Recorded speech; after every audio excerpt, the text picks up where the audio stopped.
Shinchan నువ్వేం చేసావు? అంత శబ్దం వచ్చింది. మీరు చేసి పెట్టిన స్నాక్స్ తింటున్నావమ్మా. ఇంత శబ్దంతోనా? సారీ, మనం ఏం మాట్లాడుతూ ఉన్నాం?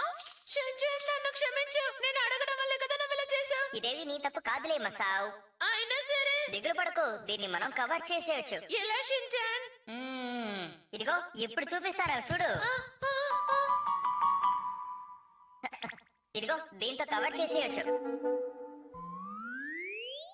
ఇలా చూడు షించాన్, మనం దొరికిపోం కదా. దొరికిపోయే అవకాశమే లేదు. ఆ ర్యాప్తో తను ఏం చేస్తున్నాడబ్బా? అది అంటే అది ఏంటంటే రాను రాను నీ అల్లరి ఎక్కువైపోతోంది. అనవసరంగా నువ్వు కిచెన్ లోకి ఎందుకు వచ్చావు చెప్పు? మిగతా వాళ్ళలాగా నువ్వు ఉండొచ్చు కదా షించాన్. అయ్యయ్యో, టీవీ సీరియల్ చూడడం మర్చిపోయానే.